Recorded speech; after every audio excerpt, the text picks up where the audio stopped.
চীন বিশ্বের সবচেয়ে বড় রেডিও টেলিস্কোপ তৈরি করেছে। দেশটির দক্ষিণ পশ্চিমাঞ্চলের গুইঝো প্রদেশের দুর্গম পাহাড়ি এলাকায় নির্মিত এই টেলিস্কোপের নাম ফাস্ট। এর মূল ডিশের ব্যাস ৫০০ মিটার, যা প্রায় ৩০টি ফুটবল মাঠের সমান জায়গা জুড়ে বিস্তৃত।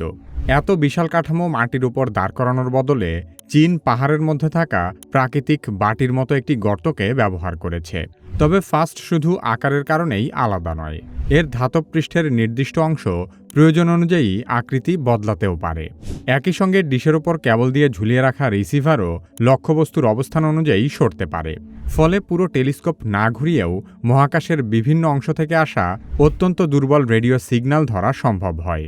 চীন কিভাবে পাহাড়ের একটি প্রাকৃতিক গর্তকে বিশ্বের সবচেয়ে বড় রেডিও টেলিস্কোপে পরিণত করল, সে সম্পর্কে আলোচনা করা হবে কি কেন কিভাবে এই পর্বে।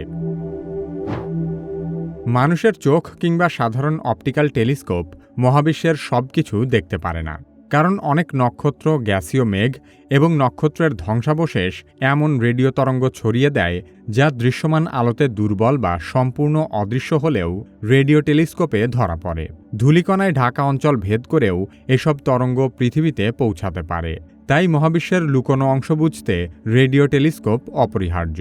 কিন্তু বহু দূর থেকে আসা এই সংকেত এতটাই দুর্বল যে পৃথিবীর নিজস্ব রেডিও তরঙ্গের মধ্যে এগুলো সহজেই হারিয়ে যায়।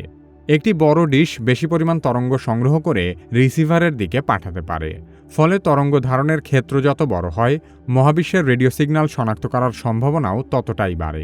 চীন বুঝতে পেরেছিল রেডিও জ্যোতির্বিজ্ঞানের বড় বড় আবিষ্কার করতে হলে শুধু অন্যদের গবেষণা অনুসরণ করলেই চলবে না, বরং নিজস্ব অতি সংবেদনশীল পর্যবেক্ষণ যন্ত্র প্রয়োজন হবে। চীনের এমন একটি টেলিস্কোপ দরকার ছিল যা একদিকে মহাকাশের বিস্তৃত অঞ্চল জরিপ করবে, অন্যদিকে এত দুর্বল সিগন্যাল ধরবে যা ছোট যন্ত্রে অতি সহজেই হারিয়ে যায়। এই লক্ষ্য পূরণ করতেই চীন নির্মাণ করে 500 metre aperture spherical radio telescope, যাকে সংক্ষেপে বলা হয় ফাস্ট। ফাস্টের প্রধান বৈজ্ঞানিক লক্ষ্য ছিল ছায়াপথের হাইড্রোজেন মানচিত্র তৈরি করা। ১৯৯৪ সালে ফাস্টের চীনা জ্যোতির্বিজ্ঞানী নান রেনদং শক্তিশালী রেডিও পর্যবেক্ষণ ব্যবস্থা তৈরির পরিকল্পনা শুরু করেন।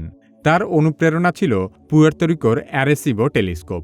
সেটিও পাহাড়ের প্রাকৃতিক গর্তের মধ্যে বসানো হয়েছিল। তবে অ্যারেসিবোর স্থির গোলাকার ডিশ আকাশের সীমিত অঞ্চল পর্যবেক্ষণ করতে পারত। নান রেনদংয়ের পরিকল্পনা ছিল একই ধরনের মৌলিক ধারণাকে আরও বড় এবং প্রযুক্তিগতভাবে উন্নত রূপ দেওয়া, যেখানে প্রতিফলকের আকৃতিও প্রয়োজন অনুযায়ী বদলানো যাবে। কিন্তু ৫০০ মিটার ডিশ বসানোর মতো জায়গা পাওয়া সহজ ছিল না। নান রেনদংয়ের দল প্রায় ১ দশক ধরে দক্ষিণ পশ্চিম চীনের পাহাড়ি অঞ্চল ঘুরে ঘুরে উপযুক্ত প্রাকৃতিক অববাহিকা খুঁজতে থাকেন। শেষ পর্যন্ত গুইঝৌ প্রদেশের পিংতাং কাউন্টির দাওদাং ক্রাস্ট নির্বাচন করা হয়। এটি গভীর, প্রায় গোলাকার এবং প্রয়োজনীয় ডিশের কাছাকাছি মাপের ছিল। ফলে সমতল ভূমিতে সম্পূর্ণ কাঠামো দাঁড় করানোর বদলে পাহাড়ের স্বাভাবিক গঠনকেই ভিত্তি হিসেবে ব্যবহার করা সম্ভব হয়। জায়গাটির আরেকটি বড় সুবিধা ছিল চুনা পাথরের ভূপ্রকৃতি। বৃষ্টির পানি সহজেই মাটির নিচে নেমে যাওয়ায় বিশাল ডিশের মধ্যে পানি জমে থাকার ঝুঁকি কম ছিল। সেই সাথে চারপাশের পাহাড় দূরের অনেক মানবসৃষ্ট রেডিও তরঙ্গ আংশিকভাবে আটকে দিত। তার মানে গুইঝৌ শুধু একটি খালি গর্তই ছিল না, এর আকৃতি, পানি নিষ্কাশন এবং প্রাকৃতিক পাহাড়ের বেষ্টনী, তিনটি বৈশিষ্ট্যই ফাস্ট নির্মাণের জন্য একসঙ্গে উপযুক্ত হয়ে ওঠে। প্রাকৃতিক গর্তটি পাওয়ার পরও সেটিকে সরাসরি টেলিস্কোপে বদলে ফেলা মোটেও সহজ কাজ ছিল না। ২০১১ সালে নির্মাণ শুরুর পর থেকে প্রথম কাজ ছিল পাহাড়ের ঢাল জরিপ করে দুর্বল শিলা সরানো, ভূমি স্থিতিশীল করা এবং পুরো অববাহিকার চারপাশে শক্তিশালী সহায়ক অবকাঠামো তৈরি করা। কারণ কয়েক হাজার স্টিল কেবলের টান শেষ পর্যন্ত এই কাঠামোকেই বহন করতে হবে। এরপর গর্তের উপর মাকড়সার জালের মতো বিশাল কেবল নেট টানানো হয়। এই জাল শুধু প্রতিফলক প্যানেল ধরে রাখে না, পর্যবেক্ষণের সময় প্রয়োজন অনুযায়ী উপর নিচে নড়াচড়া করে ডিশের আকৃতিও বদলাতে সাহায্য করে। এই বিশাল জালের সঙ্গে হাজারো অ্যাকচুয়েটর বা নিয়ন্ত্রক যন্ত্র এবং কেবল যুক্ত থাকে। এগুলোর সাহায্যে কাঠামোটি প্রয়োজন অনুযায়ী জালের আকৃতি সামান্য বদলাতে পারে। সবচেয়ে দৃশ্যমান ধাপ ছিল প্রতিফলক বসানো। ২০১৫ সালের আগস্ট থেকে মাত্র ১১ মাসে ৪,২৭৩টি ত্রিভুজাকার এবং ১৭৭টি বিশেষ আকৃতির প্যানেল কেবল নেটের উপর স্থাপন করা হয়। প্রতিটি প্যানেলের পেছনে হালকা অ্যালুমিনিয়াম ফ্রেম রাখা হয়েছিল, যাতে বিশাল পৃষ্ঠের ওজন কমে যায় এবং কেবল ব্যবস্থার উপর অপ্রয়োজনীয় চাপ না পড়ে। একই সময়ে ডিশের চারপাশের টাওয়ার এবং ওপরের রিসিভার সরানোর কেবল ব্যবস্থা নির্মিত হয়। 2016 সালের 3 জুলাই সর্বশেষ প্রতিফলক প্যানেলটি বসানো হয়। এরপর বাকি যন্ত্রাংশ ও ব্যবস্থা সম্পন্ন করে একই বছরের 25 সেপ্টেম্বর ফাস্টের নির্মাণ কাজ আনুষ্ঠানিকভাবে শেষ করা হয়। মহাবিশ্ব থেকে আসা রেডিও সংকেত এতটাই দুর্বল যে কাছাকাছি একটি মোবাইল টাওয়ার বা বৈদ্যুতিক যন্ত্রের তরঙ্গও সেটিকে ঢেকে দিতে পারে। বিশেষ করে ফাস্ট পালসার ও দূরের গ্যাস মেঘের যে ক্ষীণ সংকেত ধরতে চায় সেগুলো মানুষের তৈরি রেডিও শব্দের তুলনায় বহুগুণ দুর্বল। তাই শুধু বিশাল ডিশ বানানোর পরেই কাজ শেষ হয়নি, তার চারপাশে প্রায় নীরব একটি বৈদ্যুতিক পরিবেশও তৈরি করতে হয়েছে। এজন্য ফাস্টের আশেপাশের এলাকাকে আইনগতভাবে নীরব রেডিও জোন হিসেবে ঘোষণা করা হয়। এই নীরব অঞ্চল তৈরির জন্য টেলিস্কোপের 5 কিলোমিটারের মধ্যে বসবাসকারী 9,000-এর বেশি মানুষকে অন্যত্র পুনর্বাসন করা হয়েছে। নির্দিষ্ট এলাকার মধ্যে নতুন সম্প্রচার কেন্দ্র, শক্তিশালী বেতার যন্ত্র এবং অনিয়ন্ত্রিত রেডিও সিগন্যাল ব্যবহারও সম্পূর্ণ বন্ধ করা হয়েছে। ফাস্টের কাজ শুধু মহাবিশ্বের দূরবর্তী সংকেত ধারণ করাই নয়, বরং সেই সংকেত বিশ্লেষণ করে মহাবিশ্বের অদৃশ্য কাঠামো উন্মোচন করা। সেজন্য এর প্রধান লক্ষ্যগুলোর একটি হল পালসার। পালসার হল দ্রুত ঘূর্ণায়মান ও শক্তিশালী চৌম্বকক্ষেত্রযুক্ত নিউট্রন নক্ষত্র, যেগুলো ঘড়ির মতো নিয়মিত রেডিও স্পন্দন পাঠায়। নতুন পালসার খুঁজে বিজ্ঞানীরা নক্ষত্রের মৃত্যু, অতি ঘন পদার্থ এবং শক্তিশালী মহাকর্ষ সম্পর্কে ধারণা পান। ফাস্ট টেলিস্কোপ 21 সেন্টিমিটার তরঙ্গদৈর্ঘ্য নিরপেক্ষ হাইড্রোজেন শনাক্ত করে গ্যালাক্সির ভেতর ও বাইরের গ্যাসের অবস্থানও অনুসন্ধান করে। এই হাইড্রোজেন থেকেই নতুন নক্ষত্র তৈরির উপাদান পাওয়া যায়। তাই এই টেলিস্কোপ তৈরি করা হয়েছে মহাকাশের মানচিত্র এবং গ্যালাক্সির বিবর্তন বোঝার জন্য।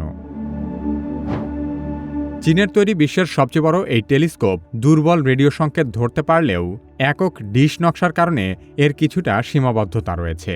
যেহেতু ফাস্টের মূল ডিশ ঘোরানো বা কাত করা যায় না, তাই টেলিস্কোপটি পুরো আকাশ পর্যবেক্ষণ করতে পারে না। সেই সাথে বিশাল আকার হওয়া সত্ত্বেও টেলিস্কোপটি খুব সূক্ষ্ম ছবি তৈরি বা ক্ষণস্থায়ী সংকেতের সঠিক অবস্থান নির্ণয়ে কিছুটা দুর্বল। তবুও মহাবিশ্ব গবেষণায় এর গুরুত্ব অনেক। নিজস্ব এই অবকাঠামোর কারণে চীন দীর্ঘমেয়াদী আকাশ জরিপ চালাতে গুরুত্বপূর্ণ অবদান রেখে যাচ্ছে। এই টেলিস্কোপের সীমাবদ্ধতা কাটাতে 2024 সালে ফাস্ট কোর অ্যারে নামে চীন আরেকটি বর্ধিত অংশ নির্মাণের কাজ শুরু করেছে। 2027 সালের মধ্যে নতুন অংশটিও চালু করার লক্ষ্য নির্ধারণ করা হয়েছে। প্রস্তাব অনুযায়ী মূল ডিশের 5 কিলোমিটারের মধ্যে 24টি চলনক্ষম 40 মিটার অ্যান্টেনা যুক্ত হবে। এগুলো একসঙ্গে কাজ করলে 1.4 গিগাহার্জ ফ্রিকোয়েন্সিতে প্রায় 4.3 আর্ক সেকেন্ড রেজলিউশন পাওয়া সম্ভব হবে। ফলে ভবিষ্যতে মহাকাশের আরও বহু ক্ষণস্থায়ী ঘটনার উৎস নির্ভুলভাবে শনাক্ত করা যাবে।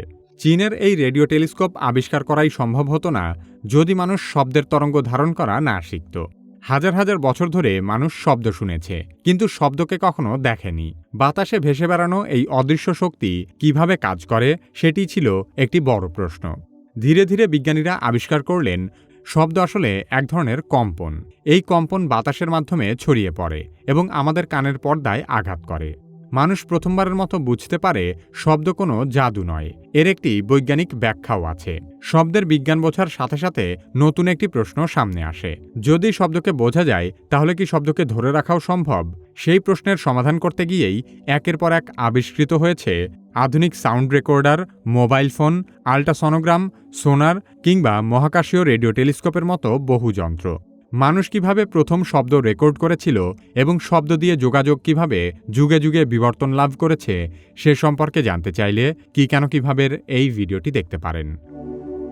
আপনি যদি কি কেন কিভাবের মতো ভিডিও তৈরি করতে চান, তাহলে কি কেন কিভাবে একাডেমির ভিডিও এডিটিং মাস্টারি কোর্সে ভর্তি হতে পারেন। ভিডিও ডেসক্রিপশন ও পিন কমেন্টে কোর্সের লিংক দেওয়া আছে।